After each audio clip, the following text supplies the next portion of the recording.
Good morning. Good morning, Javid. Today we're going to be looking at the different types of RNA. Okay, and RNA is really important in how our bodies use DNA to make proteins. So we have this thing called the central dogma, which is really just an idea that DNA converts to RNA, and then RNA converts to proteins. And that's what we're looking at today. Today we're going to look at the types of RNA.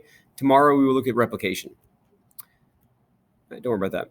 All right, so just remember a gene is just part of your DNA, okay? It's like a section of DNA that codes for a protein, really. That's all DNA does, is code for proteins, but it's really just our physical characteristics. All right, so here you go, like DNA to RNA to protein. That's called our central dogma, okay? All right, so we're gonna look at RNA today, and that's a little bit different than DNA. It's really similar, but it's a little bit different also. So RNA the function is to make proteins. That's the whole goal of RNA is to make proteins. And just like DNA, it's made up of nucleotides and has a sugar, which is a different type of sugar. It has a phosphate and a nitrogen base, just like DNA does. All right. One of the big differences is that it's only single-stranded. Like DNA is double-stranded. RNA is only single-stranded. Instead of T's, like the thymine, it does not have any T's. It has uracil. So A's and U's go together. And it's located out in the cytoplasm, not the nucleus.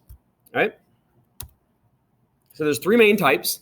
There's messenger RNA, there's ribosomal RNA, and transfer RNA. We just use the letters to describe them. So we call it mRNA, rRNA, and tRNA. So messenger RNA goes into the nucleus and then codes the DNA and brings it back to the ribosome. Okay? The ribosome, or the ribosomal RNA, is what makes up the ribosome, all right? That's where proteins are made at. And the transfer RNA, it sort of brings around amino acids to line up in the correct order using the mRNA code to make a protein. So here's messenger RNA.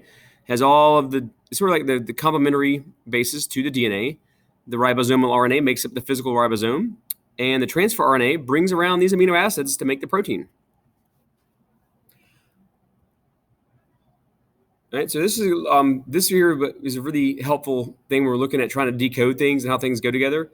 So if DNA is A, mRNA is U, and tRNA is A. I know it's confusing. The big one to know is this one here, mRNA. How does mRNA look compared to the DNA strand?